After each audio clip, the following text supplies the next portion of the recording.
activities, mga nag-experiment, may mga chemicals yan sila na ginagamit class. So dapat no, alam nila yung mga procedures or dapat ano yung mga equipments na gagamitin, PPE, para ma-safe sila at saan nila is proper na i-manage yung kanilang chemical waste. No? That's chemical safety. Kasi resource sustainability, now what is sustainability? The term sustainable and sustainability are used many different approaches towards improving our way of life. Sustainability does not and should not have a rigid definition. So wala siyang stick talaga class definition na matatawag natin na sustainability. Kaya nga, if pansin nyo dito sa ating PowerPoint presentation, no, marami siyang mga definition. So unang definition niya class, it means daw reducing or harm on the environment. So sustainability na tinatawag class is marireduce, malilimit or babawasan natin yung idudulot natin na harm sa environment plus so ultimately reversing the harm we have already caused. So si sustainability, another definition plus renewing. So i-renew natin yung resources no, equal to a greater than rate they are consumed. Sustainability means also living within the resource of the planet without damaging the environment now or in the future. So yung maingat natin na pag-aalaga sa environment para in future generation plus may magagamit pa sila. Sustainability means creating an economic system that provides her quality of life while renewing the environment and resources. As we have here, it resembles a living system where all of the resources, human, natural, and economic are renewed in a balance or perfect. And we also have here, it is creating a world where everyone can have fulfilling lives and enjoy a rich level of well-being within the limits of what can nature can provide. So, kapag meron tayong sustainability class, no, is maalagaan natin ng maayos yung environment na binigay sa atin na libre. No? At ano pa yung mai-offer ng environment ng nature sa atin. So sustainability means taking the long-term view. So hindi lamang siya sa ngayon, present. But of course, tinitingnan din natin yung sustainability. Maalagaan natin siya in the future.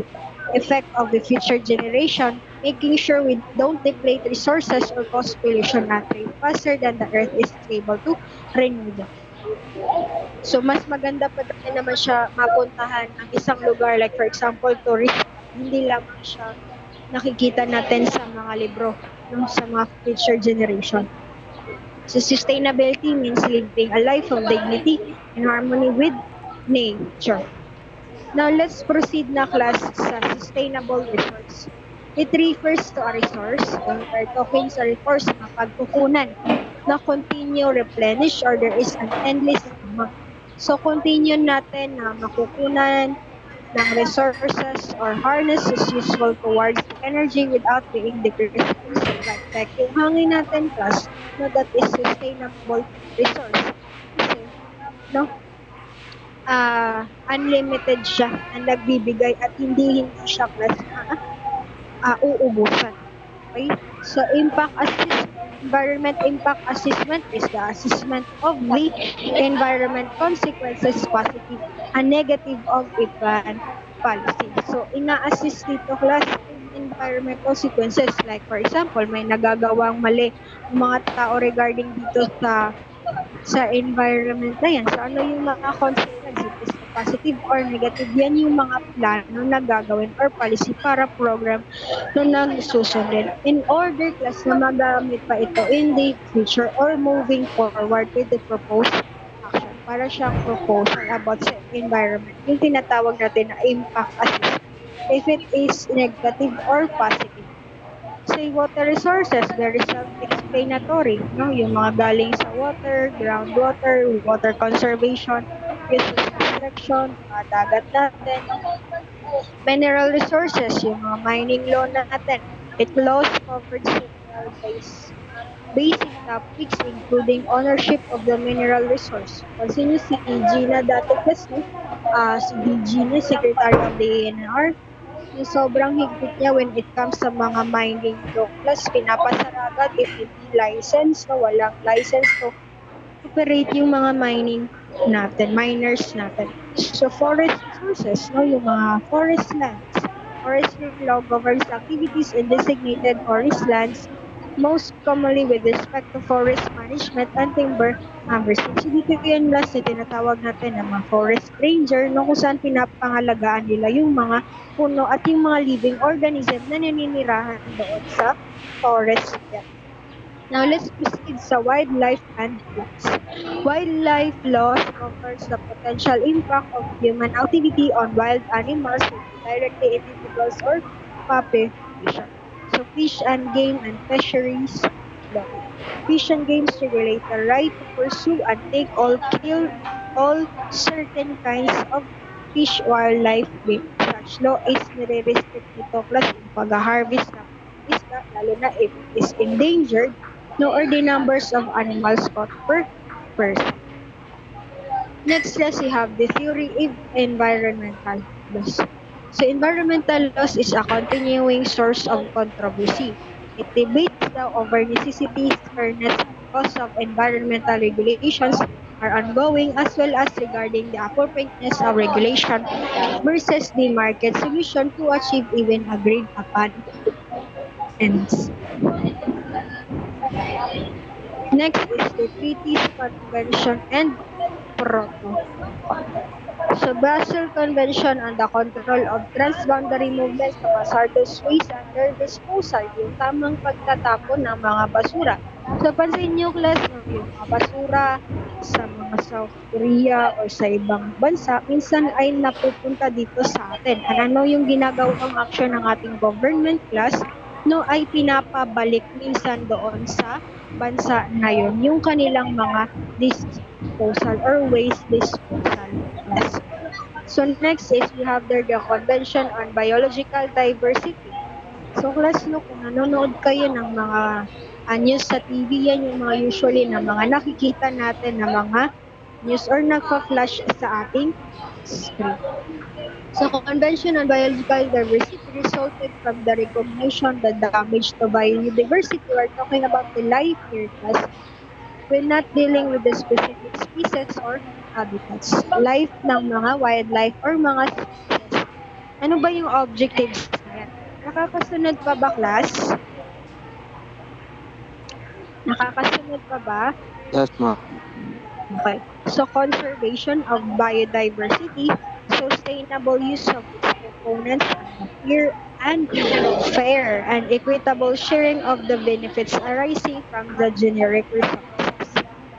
Next is the Convention of International Trade in Endangered Species. Same trade class, palit, no? Palit ng mga endangered species no? Between of course the government. So dapat kas legal naman talaga ang process, lalo na if it is an endangered species. So makipag-coordinate ka sa government sa isang bansa at sa bansa dito sa Philippines, for example.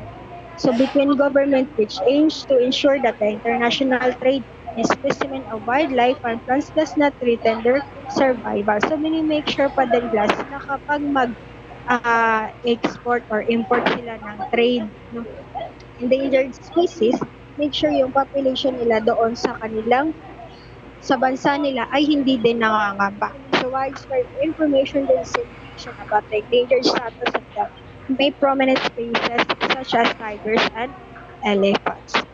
Next is the migratory species of wild and animals. Ito yung paglilipat class, no, ng mga species natin, lalo na yung mga wild animals. So it aims to conserve terrestrial, marine, and avian migratory species throughout their range. Next is we have here the Kyoto Protocol. So sa Kyoto Protocol naman class, it broke new ground by defining 3 innovative flexibility mechanisms. So if there is changes, class, no, ay maa-adapt agad nila to lower the overall cost of achieving its emission targets. The mechanism enabled parties to access cost-effective opportunities to reduce emission or to remove carbon from atmosphere in other countries. Like na-mention natin kanina, sa emission to send out with the substance and the emission represent in the air quality control. United Nations Framework Convention on Climate Change naman, kinoconsider dito class ipapa-reduce, mapapababa yung result or yung global warming natin na tawag with the temperature increases. Kasi kapag masyadong mainit class, no, matutunaw yung mga ice doon sa mga ibang bansa at tataas yung sea level natin. So, increase inevitable to keep the maximum temperature. Kasi kapag masyadong mainit, of course, no, madadamage or magkakaroon tayo ng sun. So, developed countries emission reduction targets and mitigation. Next class, we have here the international law. International law is the global and regional environmental issues are increasing subject of the international law. It debates, pinagbabatihan, pinag-aaralan yung environmental concerns that implicates the core principles, no? And the customary international law is important source of international environmental law. Like na-mention natin, hindi lamang dito sa Philippines kasi yung environment is meron din po sila doon sa ibang bansa. Next class, we have the Africa. So like na-mention natin kanina, mga international law. So mga iba't ibang bansa. Meron tayong Africa, Asia, ang Asia class, Philippines yan, pasok dyan si Philippines. European Union, and the Middle East, Oceania, and the Australia, Brazil, Canada, China, Ecuador, Egypt, and India, Japan, New Zealand, Russia, Vietnam, and then the Russia. So, ito class, no, ay mga international law. Pinag-aaralan din nila yung mga environmental laws natin. According daw sa International Network or Environmental Compliance and Enforcement, the major environmental issues sa Africa ay yung drought. Kasi dryness, and flooding, air pollution, deforestation, loss of biodiversity, freshwater availability, degradation of soil and vegetation, and widespread poverty. So yun yung mga uh, yan yung mga tinatawag na mga issues na nai-encounter sa Africa. So, continue class about pollution, about sa mga environment din, no? Lalo na dito sa freshwater availability, sa air pollution. So, yung United States Environmental Protection Agency class is focused on the growing urban and industrial pollution. So, tinibigyan nila ng pansin itong air pollution ng water quality. Ano pa yung pwede nilang magawa? Number 2 class is yung Asia. Ang Asia is the Asian Environmental Compliance Enforcement Network. AECEN is an agreement between 16 countries including na paano pa mai-improve at makikipag-cooperate sila class sa environmental laws in the Asia. Like sa Cambodia, makikipag-coordinate dito sila sa Philippines, no? Ano pa pwedeng ma-improve regarding sa environmental laws. Next class we have here. Itong mga Asian natin class, na-discuss yun yan sa layer 2 ninyo. No? Yung mga Cambodia, India, Philippines, Pakistan, Thailand, Vietnam. Sa European Union natin naman is just secondary legislation on environmental issues that are valid throughout the EU, so-called regulations. Next, we have here the Middle East. So, Middle East or ONSEM naman dito is water pollution. Public participation, medyo mahirapan, no? Yung government nila na makipag-cooperate sa mga public kasi minsan yung public ay hindi nagpa-participate. So, minsan yun yung mga issue doon sa kailangan pa nilang i-improve. And pollution prevention. Next is the Oceania. Ang Oceania region naman ay illegal release of air and water pollutants or illegal logging. So, yung mga nai-encounter nila class ay minsan na din na nai-encounter natin dito like mga e-waste and hazardous waste, no? and ships slated for destruction. Now, let's proceed naman sa Australia. So, Australia naman isa sa legal framework to protect and manage the nationally international import of flora. So, for importation, no trading ng kanilang mga wildlife species. Ang Brazil, ang Brazilian government, dinig pa ba ako? Yes, ma'am. Okay, so Brazil is the Brazilian government created the Ministry Environment in 1992 in order to develop the framework to protect and manage the communities and heritage. Sa Brazil naman, resources o pinipreserve involving yung Amazon, no? Kung saan yung forest sa Amazon natin, no? Na nagsusupply ng oxygen. Canada naman, the Department of Environment Act establishes the Department of Environment in Canadian government in the position of Minister of Environment. So, pinipreserve nila yung quality ng natural environment nila class, yung mga soil quality, water, and air. Inalagaan nila dito yung mga birds, migratory birds sila na pumupunta sa kanila. No? And then, we have here also class in China. So China, according to the United States Environmental Protection Agency, China has been working with great determination in recent years to develop, implement, and enforce solid environmental laws and frameworks. So alam niyo naman yung China natin, di ba, class, masyadong advanced yung kanilang mga ah country. So, nag-study sila kung paano pa mai-improve yung environmental law.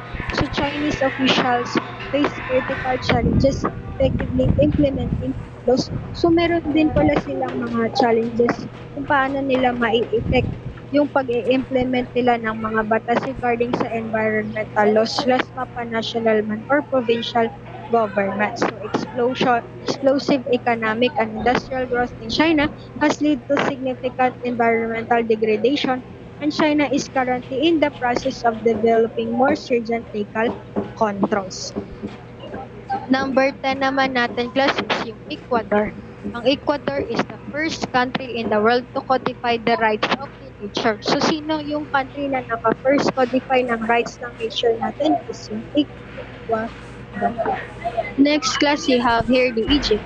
Ang Egypt is the environmental protection laws and lies responsibilities of Egypt government to preparation to draft legislation and decrease pertinent environmental management. So, kinokollect nila yung mga data mapa national man class or international in the state of the government to prepare for themselves the report and studies state of the environment formulation of the national plan and its project. Number 12 is the India. No, India is more focused about sa pollution. No? And the Japan, ang Japan naman is the basic environmental structures of Japan environment policies replacing the basic law of environmental pollution control and nature conservation law. So global environmental problems, urban pollutions by everyday life, loss of accessible natural government in urban areas, degrading environmental protection of the capacity in forests and farming. So pinapangalagaan din dito sa Japan plus no yung kanilang mga forests and kanilang farmland. New Zealand updated the laws of life, accessible nature, and then Russia, Vietnam. Okay, so that is all no sa ating tinatawag na module 13. Okay, so class no sa next meeting